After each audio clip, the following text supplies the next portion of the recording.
आज की वीडियो में हम बात करेंगे इलेक्ट्रोमैग्नेटिक इंडक्शन के बारे में। इसे हम शॉर्ट में बोलते हैं EMI। EMI stand for electromagnetic induction. Electromagnetic induction के बारे में अब हो सकता है, वैसे तो मैं पहले भी इस टॉपिक पे क्लास ले चुका हूँ, कुछ बच्चों को ये पता भी होगा बट कुछ बच्चों का ये डाउट भी था। ठीक है, तो यहाँ हम बहुत ही शॉर्ट में और बहुत ही अच्छे तरीके से ये पता करेंगे बेसिकली इलेक्ट्रोमैग्नेटिक इंडक्शन होता क्या है। तो उससे पहले हमें इससे जुड़ी हुई कुछ टर्म के बारे में पता होना चाहिए। सबसे पहले टर्म, आप सबको पता है कि मैग्नेट क्या होती है, सही है। आप सबको पता होगा एक बार मैग्नेट के बारे में या किसी भी तरह की मैग्नेट के बारे में। ऐसा ज़रूरी नहीं है कि बार ही मैग्नेट हो। तो ये जो मैग्नेट होती है बेसिकली, इसमें क्या होता है, दो पोल्स होते हैं।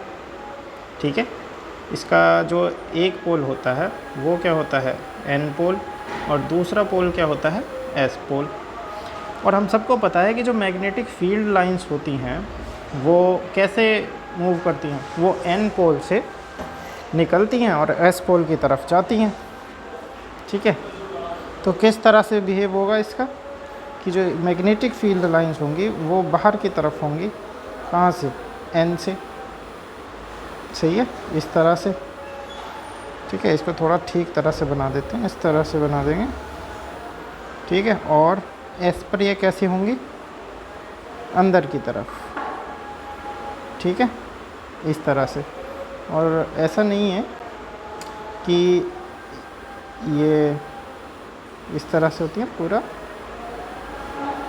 ये यहाँ से इस तरह से टर्न लेंगे और ऐसे एंटर कर जाती है। ठीक है, इस तरह से। तो ये हमारी क्या बनती है, मैग्नेटिक फील्ड लाइन। ठीक है, इनको थोड़ा और अच्छे से ऐसे समझ लो। तो हमने ये मैग्नेटिक फील्ड लाइन के बारे में पढ़ा है। और इनसाइड द मैग्नेट ये कैसे चलती हैं, इस तरह से। इनसाइड द मैग्नेट S से N की तरफ जाएंगे। ठीक, तो ये कंटिन्यूस कर्व बनाती हैं,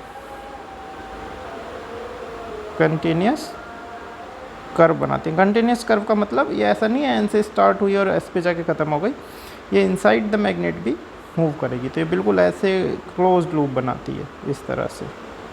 ठीक है, तो ये आपको पता होना चाहिए कि क्लोज्ड लूप ये बनाती है। अब हमें पता है कि किसी भी पॉइंट पे सबसे ज़्यादा जो लाइनें होंगी वो नियर द पोल्स होंगी। यानी कि अगर हम एक पॉइंट यहाँ लें, ठीक है, और यहाँ पर हमने एक सर्कल खींचा और सेम साइज़ का सर्कल हमने यहाँ खींचा, इतना ही, तो हम यहाँ देख रहे हैं कि यहाँ 4-5 लाइन इसके अंदर आ रही हैं और यहाँ सिर्फ 2 लाइन आ रही हैं। तो हमें पता चलेगा कि यहाँ नियर द पोल जो मैग्नेटिक फील्ड की स्ट्रेंथ है, सही है, नियर द पोल, सही है, नियर द पोल क्या, N या S के ज़्यादा करीब जो मैग्नेटिक फील्ड लाइंस हैं, मैग्नेटिक फील्ड लाइंस जो हैं वो कैसी हैं, ज़्यादा हैं। ठीक है, that's is why the magnetic field is stronger near the pole. ठीक है, तो पोल के करीब में मैग्नेटिक फील्ड सबसे ज़्यादा स्ट्रॉन्गर होता है। और जैसे जैसे आप पोल से दूर जाते रहते हैं, जैसे जैसे दूर जाएंगे वहाँ पे मैग्नेटिक फील्ड की स्ट्रेंथ कम होने लगती है। ऑलराइट, तो ये तो था हमारा मैग्नेटिक फील्ड के बारे में। ऑलराइट, अब हम देखते हैं इसकी दूसरी चीज़। अब सपोज़ करें कि एक शीट है हमारे पास इस तरह की, या हम इसे कह सकते हैं कि हमारे ये एक एरिया कवर करती है। क्या है, एरिया, ये एरिया की एक शीट है और इसके आगे रखी है एक मैग्नेट। इसके आगे एक क्या रखी है, मैग्नेट रखी है। इसके 2 पोल्स हैं, एक N पोल और एक S पोल। तो ऑब्वियस सी बात है कि यहाँ से लाइंस भी निकल के जा रहे होंगे जो इस तरह से S पर एंटर कर रहे होंगे। ठीक है, इस तरह से। तो जितनी लाइंस, सपोज़ करो यहाँ से 10 लाइंस कट करके इस एरिया को जा रही हैं ये, ठीक है, इस तरह से कितनी लाइन जा रही हैं, 10 लाइंस जा रही हैं। तो जितनी लाइंस एरिया को कट करके जाती हैं उसको हम इस एरिया से लिंक्ड क्या बोलते हैं, फ्लक्स। क्या बोलेंगे इसको, मैग्नेटिक फ्लक्स। किससे रिप्रेजेंट करते हैं, फाई बी से। क्या होता है, बी क्या है, मैग्नेटिक फील्ड, और ए क्या है, एरिया। ये होता है B dot A cos theta. Cos theta किस लिए, कॉस थीटा इसलिए कि जो एरिया वेक्टर है, ठीक है, हालांकि ये 10th क्लास में है नहीं, पर आप समझ लो एरिया वेक्टर क्या होता है। सपोज़ करो कोई एरिया है, उससे बाहर की तरफ एक हम एरो ले लेते हैं, ये एरिया वेक्टर को रिप्रेजेंट करता है, इस एरिया की डायरेक्शन को बताता है। और जो मैग्नेटिक फील्ड की डायरेक्शन है, सपोज़ करो मैग्नेटिक फील्ड ये है, इन दोनों को हमें एक ही डायरेक्शन में लेना है। ऐसा नहीं कि मैग्नेटिक फील्ड अगर आपका ये इस डायरेक्शन में है तो इन दोनों के बीच में थीटा एंगल हो गया, तो हमें इसका कॉस फैक्टर लेना है, बी कॉस थीटा। ये दोनों डायरेक्शन सेम रहेंगी एक ही साइड में, ऑलराइट। तो इसीलिए हम यहाँ कॉस थीटा का जो है यूज़ करते हैं। अगर ये चीज़ आपकी समझ में नहीं आई है तो कोई दिक्कत नहीं है, ये आपके सिलेबस का भी हिस्सा नहीं है। आप बस इतना समझ लीजिए कि अगर हम नॉर्मली मैग्नेटिक फील्ड को एरिया से मल्टीप्लाई कर दें तो हमें उसका मैग्नेटिक फ्लक्स मिल जाता है। क्या मिल जाता है, मैग्नेटिक फ्लक्स। ठीक है, अभी आप 1 मिनट के लिए इस कॉस थीटा को भूल जाएं, बाद में बात करेंगे इसके बारे में। आप बस इतना समझो, जो मैग्नेटिक फ्लक्स होता है वो हमें ये बताता है that how many magnetic field lines cuts area, cuts, या हम लिख सकते हैं क्रॉस एरिया, क्रॉस एरिया, सही है, is the magnetic flux linked to that area. सही है, जितना मैग्नेटिक फील्ड लाइन इस एरिया को कट करके जाएंगी उतना ही उस एरिया से लिंक्ड फ्लक्स हम बोलेंगे। ठीक है, तो हमें 2 चीज़ें पता चल गई। क्या पता चला, पहला चीज़ मैग्नेट के 2 पोल होते हैं और उसमें मैग्नेटिक फील्ड लाइंस होती हैं। दूसरी चीज़ मैग्नेटिक फ्लक्स, ये मैग्नेटिक फील्ड लाइन जितने एरिया को कट करेंगे उसे हम एरिया से लिंक्ड फ्लक्स बोलेंगे। अब आ जाते हैं हम इलेक्ट्रोमैग्नेटिक इंडक्शन की तरफ। अब मेन टॉपिक की तरफ आते हैं, क्या, इलेक्ट्रोमैग्नेटिक इंडक्शन। सही है, इलेक्ट्रोमैग्नेटिक इंडक्शन। फैराडे ने ये देखा, एक साइंटिस्ट थे फैराडे, माइकल फैराडे, उन्होंने ये देखा कि अगर एक एरिया है, ठीक है, और ये एरिया किसका था, एक करंट कैरिंग कंडक्टर, सही है, एक आर्मेचर। सपोज करें इस तरह से हमने एक चीज़ बना दी, ये हमारा एक कंडक्टिंग वायर है। कंडक्टिंग वायर किसी का भी हो सकता है, कॉपर वगैरह का, इस तरह का आपने देखा। और यहाँ उन्होंने एक गैल्वेनोमीटर लगा दिया। क्या लगा दिया, गैल्वेनोमीटर। गैल्वेनोमीटर किस लिए, क्योंकि ये बहुत छोटे करंट को भी डिटेक्ट कर लेता था। ठीक है, और इसका बेसिक डिज़ाइन इस तरह का रखा गया था। यहाँ पे मैं बना देता हूँ इसको ठीक से, थोड़ा इस तरह का रखा गया था। ये इन्होंने यहाँ पर नंबर ऑफ़ टर्न्स लगाए और यहाँ पे गैल्वेनोमीटर लगा दिया। ठीक है, तो इन्होंने ये देखा कि सपोज़ करो एक मैग्नेट लेते हैं हम, ठीक है, ये हमने एक मैग्नेट ली, ऑलराइट, और यहाँ से क्या, ये एन पोल है इसका, ये एस पोल है, तो यहाँ से लाइनें जा रही होंगी इस तरह से। ठीक है,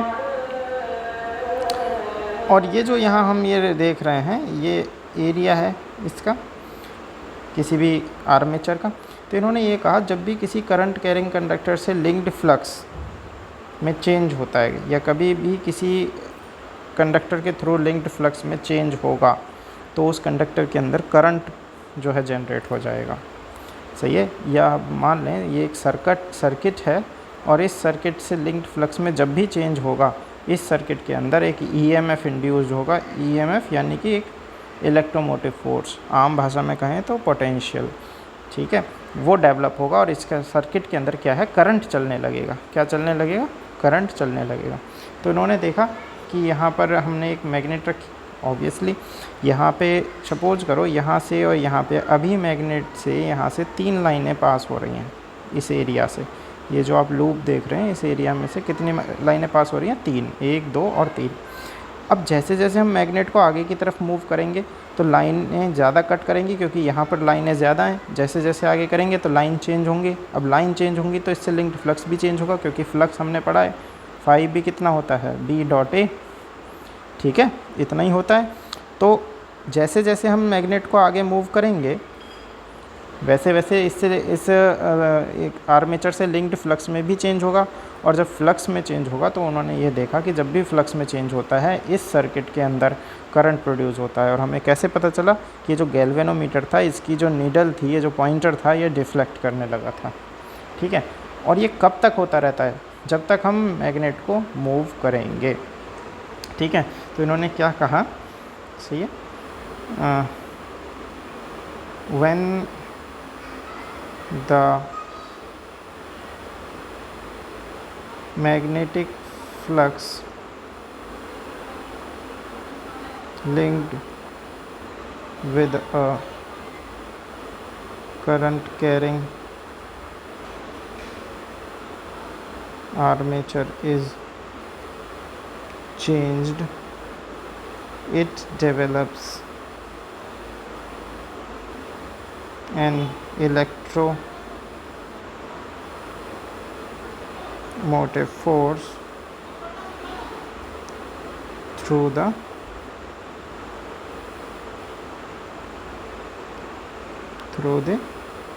circuit.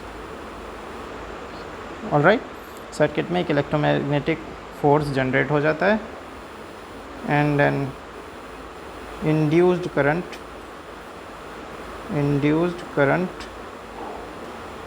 इज स्टार्ट फ्लोइंग, ठीक है। एक इंड्यूस्ड करंट जो है फ्लो करना स्टार्ट कर देता है। तो ये इन्होंने देखा। चलिए मैं आपको एक डेमो इसका दिखा देता हूँ, ठीक है।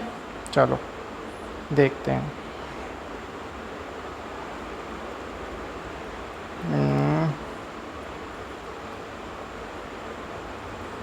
यहाँ पे आप इसको देखो ज़रा,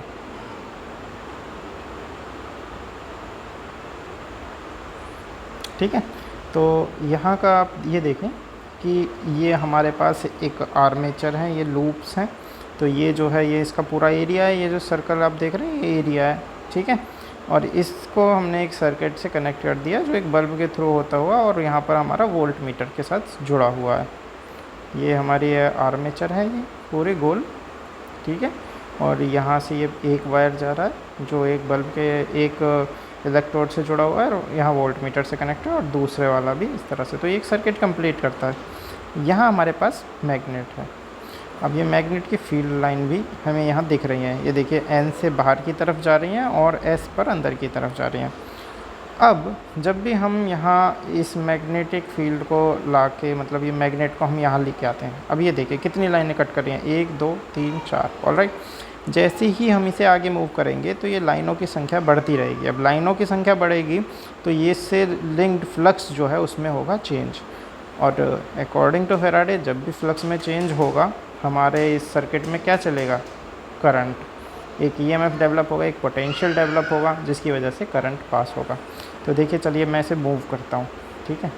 ये मैंने मूव किया तो देख रहे हो अब वोल्टेज चल रही है, ठीक है। अब ये देखिए, जब मैं इसे आगे लेके जाता हूँ तो वोल्टेज एक तरफ चलती है, जब मैं इसे पीछे लेके आता हूँ तो वोल्टेज दूसरी तरफ चलती है, ऑलराइट। दूसरा, कब तक ये चेंज होता रहेगा, ये तब तक होता रहेगा जब तक इससे लिंक्ड फ्लक्स में चेंज होता है। यानी कि अगर मैं यहाँ लाऊँ इसको, जैसे यहाँ लाता हूँ तो चेंज होता है, लेकिन रोक देता हूँ तो चेंज होना बंद हो जाएगा, ठीक है। यानी कि अगर ये मूव होता रहे तो हमारा करंट चलता रहेगा, और अगर इसने मूव करना बंद कर दिया तो करंट रुक जाएगा। सही है, क्यों? क्योंकि हमारा फ्लक्स में चेंज रुक गया है। तो हमें बेसिकली फ्लक्स में चेंज करते रहना है। अब फ्लक्स में आप चेंज करते रहिए, आपका जो है करंट चलता रहेगा। आपका जो इसे बोलते हैं इंड्यूस्ड करंट, क्या बोलते हैं इसको? Induced current. और ये जो पोटेंशियल डेवलप हो रहा है इसको बोलते हैं इंड्यूस्ड ईएमएफ। सही है, इसी प्रोसेस को बोला गया है इलेक्ट्रोमैग्नेटिक इंडक्शन। अब यहाँ पे मैं रख के अगर इसके जो पोल्स हैं उसे चेंज करूँगा तो डायरेक्शन चेंज होगी। ठीक है, ये देखिए, अब इसको मैं डायरेक्शन चेंज करता हूँ, इसको एक बार ऐसे करूँगा, इसको एन, तो भी मेरे करंट में यहाँ पे फ्लक्स लाइन में चेंज होता रहेगा, फ्लक्स में चेंज होता रहेगा और मेरा बल्ब जलता रहेगा। ये देखिए, ठीक है, ये मैं चेंज कर रहा हूँ, कभी एस कभी एन, तो हम यहाँ देख सकते हैं कि इससे लिंक्ड फ्लक्स में चेंज हो रहा है। इसको मैं यहाँ रख देता हूँ और अब चेंज करता हूँ। ठीक है, तो जितना ज़्यादा चेंज होगा उतने ही हमारा लाइट करंट ईएमएफ डेवलप होगा। ठीक है, सपोज समझ में आया? इसी प्रोसेस से हम जो है जनरेटर बनाते हैं। ठीक है, इसी प्रोसेस से हम जनरेटर का यूज़ करके लाइट को बनाते हैं। और आपकी जो नॉर्मल अल्टरनेटिंग करंट जहाँ पे भी आप डेवलप होता हुआ देखोगे, इसी इलेक्ट्रोमैग्नेटिक इंडक्शन पर ही वो बेस्ड होता है। ऑलराइट, आई होप आपको ये चीज़ समझ में आई होगी। अच्छा, अब इसकी बात करते हैं डायरेक्शन की। सही है, तो इसकी जो डायरेक्शन हमें मिलती है, वो जो डायरेक्शन मिलेगी वो मिलेगी फ्लेमिंग के राइट हैंड रूल से। अब फ्लेमिंग का राइट हैंड रूल क्या है? राइट हैंड रूल ये है, ठीक है, चलिए मैं एक ना फिगर ही डाउनलोड कर देता हूँ क्योंकि वो ढंग से बनाया तो जाएगा नहीं। यहाँ लिख देते हैं हम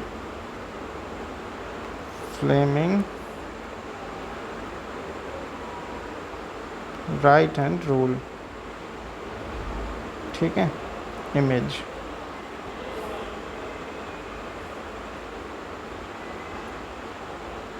फ्लेमिंग का राइट हैंड रूल ये है। देखिए कि अगर हम राइट हैंड की इन 3 फिंगर्स को इस तरह से स्ट्रेच करें कि ये तीनों एक दूसरे के साथ जो है म्यूचुअली परपेंडिकुलर हों। ठीक है, तो अगर हमारी ये फर्स्ट फिंगर जो है डायरेक्शन ऑफ फील्ड यानी मैग्नेटिक फील्ड को यहाँ ये शो कर रही है, ये किसको शो कर रही है? मैग्नेटिक फील्ड को, बी को यहाँ पर ये शो कर रही है। ठीक है, और ये डायरेक्शन ऑफ, और ये ऊपर वाला डायरेक्शन ऑफ फोर्स को, यानी कि जिस फोर्स से हम उसको किसी भी कंडक्टर को चला रहे हैं या चेंज कर रहे हैं। ठीक है, डायरेक्शन ऑफ फोर्स को रिप्रेजेंट कर रहा है, तो करंट हमारा इस डायरेक्शन में होगा। ऑलराइट, ठीक है, तो इसको हम बोलते हैं बेसिकली फादर, मदर और चाइल्ड। अब फादर एफ, अंगूठा जो है आपका थंब है, फादर यानी कि फोर्स। सही है, मदर यानी कि ये फर्स्ट फिंगर यानी कि मैग्नेटिक फील्ड, और चाइल्ड यानी कि करंट। ठीक है, तो हमें तीनों डायरेक्शन यहाँ से मिल जाती हैं। ऑलराइट, आई होप आप लोगों को ये चीज़ समझ में आ गई हो। ठीक है, राइट हैंड रूल से। ठीक है, तो इसको आप बुक में भी पढ़ लेना, यहाँ मैं लिख नहीं रहा हूँ इसको। ठीक है, आई होप आप लोगों को समझ में आ गया होगा। इलेक्ट्रोमैग्नेटिक इंडक्शन का इतना ही पार्ट बस आपके 10th में है, इसका ज़्यादा न्यूमेरिकल पार्ट आपके लिए नहीं है।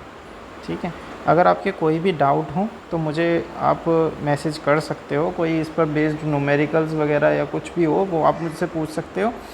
और अगर ये वीडियो समझ में नहीं आई हो तो भी आप मुझसे जो है इसके बारे में कंसिडर कर सकते हो, ठीक है, कंसर्न दे सकते हैं। और अगर आपको ये वीडियो पसंद आई है तो आप इस वीडियो को लाइक कर सकते हो, शेयर कर सकते हो और इस चैनल को सब्सक्राइब कर सकते हो। ठीक है, कोई भी डाउट हो कमेंट सेक्शन में बताएं या मुझे मैसेज कर दें। मैं जब भी टाइम मिलेगा, मुझे टाइम थोड़ा सा लगता नहीं है अभी, मैं बिज़ी चल रहा हूँ, बट आपको मैं वीडियो ज़रूर बना के जो है भेजूँगा। Alright, thank you. वैसे ये जो है ना हिमेश ने पूछी थी, हिमेश का जो है ये टॉपिक था EMI, और उसी ने कहा था कि भैया EMI पे वीडियो बनाओ। समझ में आ गया हो तो ठीक है, लाइक करना चलो आज के लिए इतना ही काफ़ी है, और कल मैं देखता हूँ टाइम मिलेगा तो मैं और वीडियो आप लोगों के लिए डाल दूँगा। ऑलराइट।